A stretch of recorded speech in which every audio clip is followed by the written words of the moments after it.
to Joseph Duarte with the Chronicle first. Joseph, go ahead with Coach Sampson, please. Hey, Coach. I guess, first of all, can we just start off with just you had mentioned that you'd have limited numbers for this game, just in terms of how that all came together. And I guess you didn't find out till before the game time, but just having those limited numbers and be able to go out there today and get a game in. Yeah, I knew we'd have 8. Trying to think of the days. These days are starting to run together. Tremont, the three that came last was Tremont, J1, and Bryson. Those 3 came out of isolation, but all 3 of them were sick when they came out. Tremont, we had to pull him out of practice because he was really sick. I mean, almost throw up sick. That would have been today's Sunday. That would have been Friday. His first day back was Friday. So those guys were all out 10 days, and they came back Friday. And then Tremont basically was out now 11. So, you know, he went through a little bit of practice yesterday for the first time in 11 days. Then J1 came back and tried to do some things Friday, but we had to hold him out yesterday. So he was out yesterday. And then Bryson didn't do much in practice at all. And as soon as practice was over, when it was time to do usually our post-practice extra work that we call it, he had to leave. So those 6 guys that were there starting on Tuesday, Wednesday, Thursday, Friday was about all we had. You know, Bryson didn't do much today, but it also gave me a chance to play Reggie and Kieran. And J1, I'd like to play a little more today, but he just couldn't go. So, you know, we need to play some games to get some rhythm. You know, we need to get our team back as it's constructed. But hopefully we can here pretty soon, and we've got some games coming up starting Tuesday in conference play, and that'll give us a chance to hopefully get everybody back and start heading down the same road together again. Kelvin, do you have any concern about Tuesday, or do you feel better about it after what you saw today, and then the guys that came in, or will testing tomorrow be huge determination? Well, it's not just tomorrow; it's every game. You know, that the question you're asking, Joseph, is the right question to ask, but that applies for every coach on every team for every game. When you test, you're at the mercy of the results of the test. So when you ask me, am I concerned?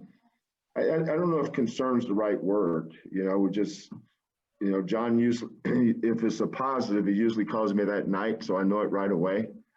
If it's a negative, he'll usually text me. So, you know, we'll test tomorrow, which is Monday, and play Tuesday. You say, ask me, how do I feel about it?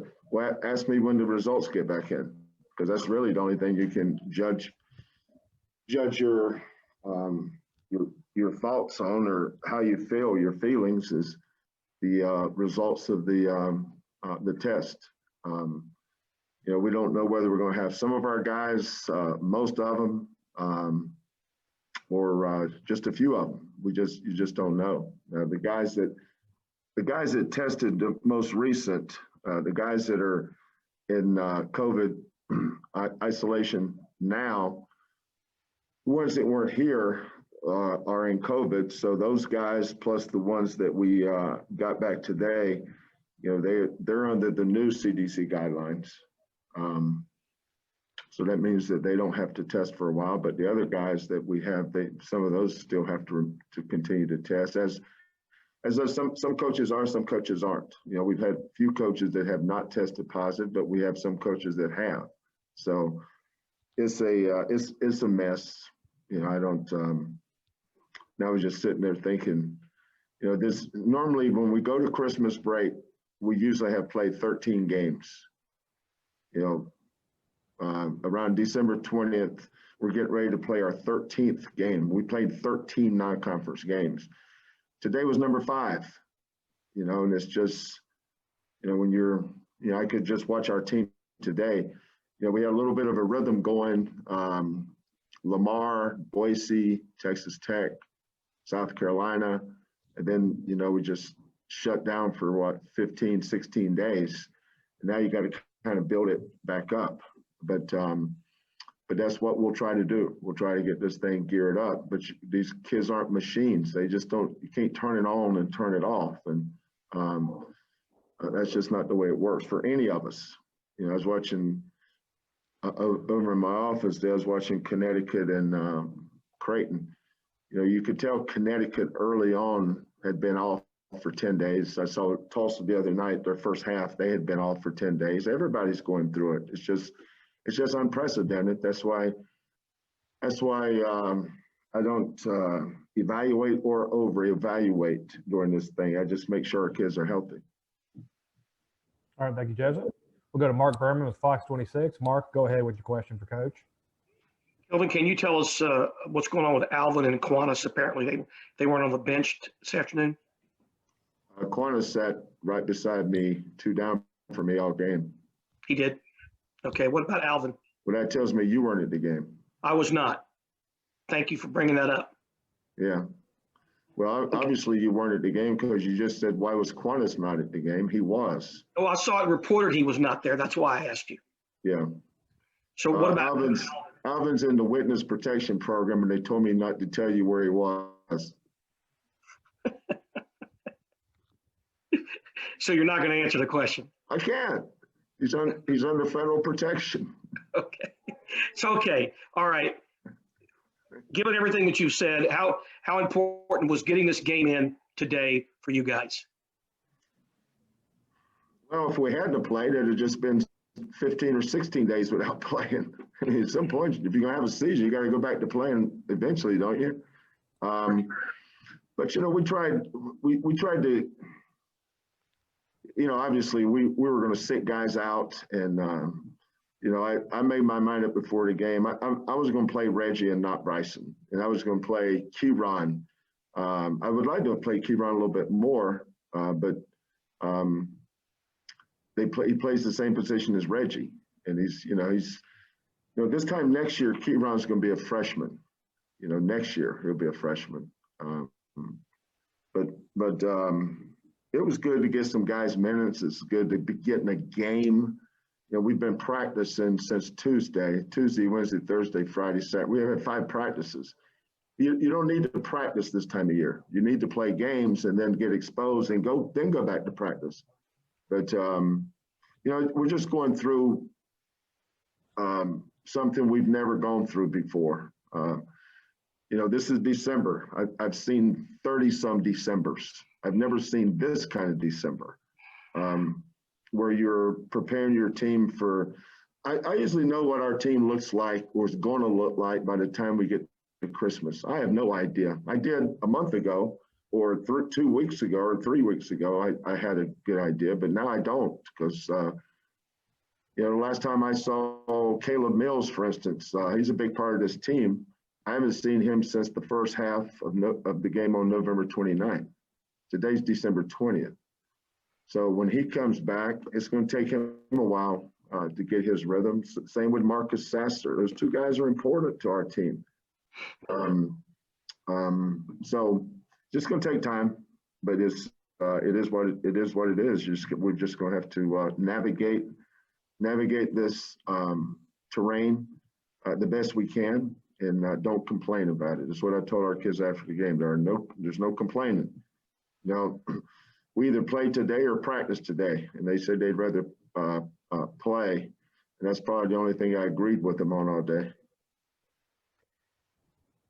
Thank you, Mark. We'll go to Chris Baldwin, please. Chris, go ahead, ask your question. Coach, what did you see from Reggie today, and how as the team going forward? I think Chris is renting his equipment. I think he was asking, Coach, what did you see from Reggie today? You know, he's been playing good in practice, Chris. Can Chris hear me? Chris, can you hear Coach? Chris, can you hear Coach?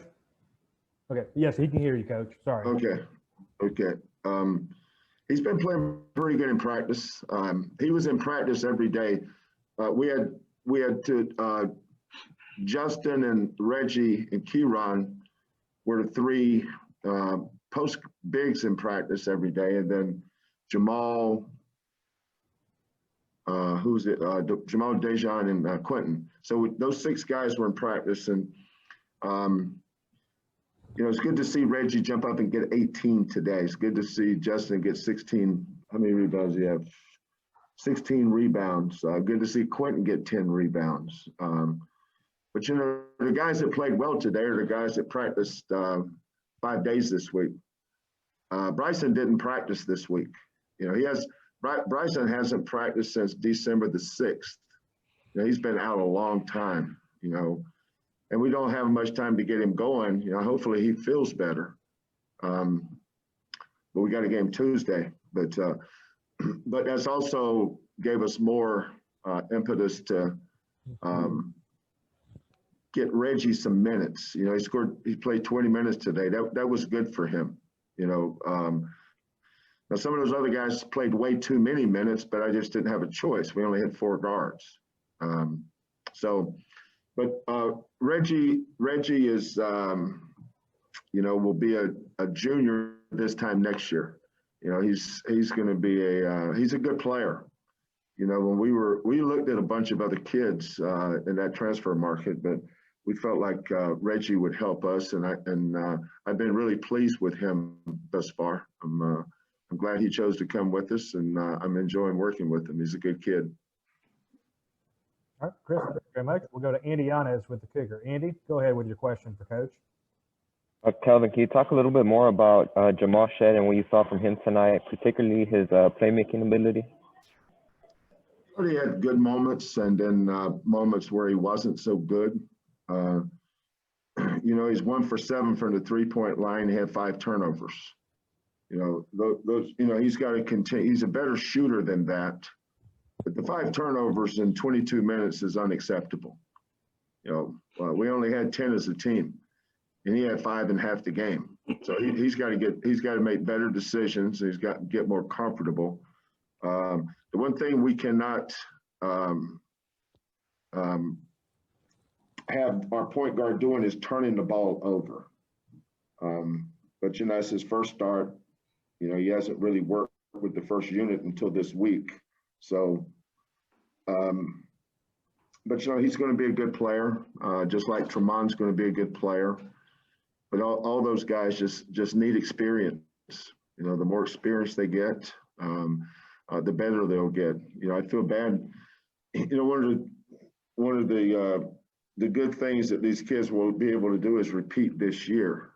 I would hate to know that this was one of their years of their 4 years of eligibility because of how tattered it is, how torn it is.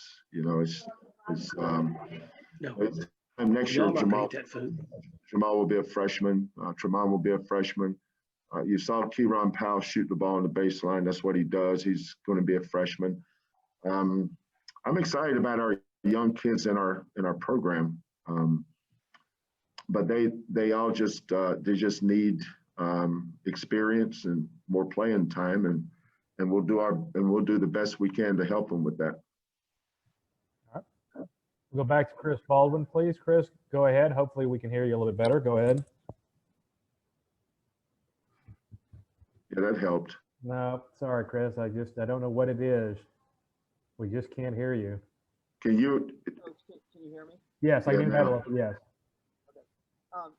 Coach Day, you know, sent his guys home, said it was for their mental health. Tom Izzo scheduled a game on Christmas, you know, saying the same thing, sort of needed it mentally. I mean, do you worry about your guys in that sense? And are there things you can do to sort of, you know, make it seem more a sense of, you know, normalcy? I didn't hear him, Chris. I didn't hear him. Repeat that. Can you repeat it, Chris? No, Sorry. did you hear him? I heard him. Yes, sir. Yeah. Okay, then you repeat it. Well, what he asked was, Coach K was talking about the mental health of the players and giving them a time off here at Christmas. Do you have any concerns about, the toll this season is kind of taking on the mental health of players, I guess? Yes, we all do. I think every coach is concerned about that. The problem with letting the kids go in for Christmas, as far as I'm concerned, is quarantining them when they come back. I'm concerned about that. I called Johnny Dawkins and explained to him what I felt about, no coach in his right mind is going to schedule 3 consecutive road games in conference, but I did because of COVID. We play Central Florida on the 26th. We play at Central Florida. We play at Tulsa on the 29th, and we play at SMU on January 3rd. That's 3 consecutive road games. Nobody wants that, but I rescheduled the Central Florida game that got canceled to the 26th so we could keep our kids together. So we could test them and not have to quarantine them for 2 weeks. Can you imagine if I sent a kid home for Christmas? I'm not saying this is going to happen, but you've got to think of these things, I think. The kid comes back, he sees some of his relatives, he gets tested. Some of his relatives get tested. They test positive. Then this kid gets contact traced. Then the kids that he's with gets contact traced. The contact tracing and the testing for us, because this is our livelihood, knowing the tentacles and the reach of this thing, I think it's our responsibility to put these kids in the best position so we can take care of them.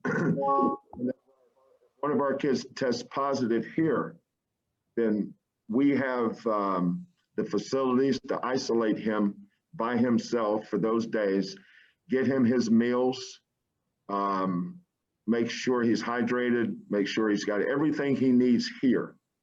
And that's why we're going to keep him here. We play Tulsa on Tuesday. We'll practice, Wednesday, Thursday. Friday is the 24th, right? No. We leave Christmas Day, which is Friday, right? Am I right? Is Christmas Friday? I think it's Friday. Yes. So we'll leave Friday at some point and fly to Orlando. That's Christmas Day. It's not ideal for anybody, but there's 300,000 Americans that died from this that would trade places with us, so I'm not complaining.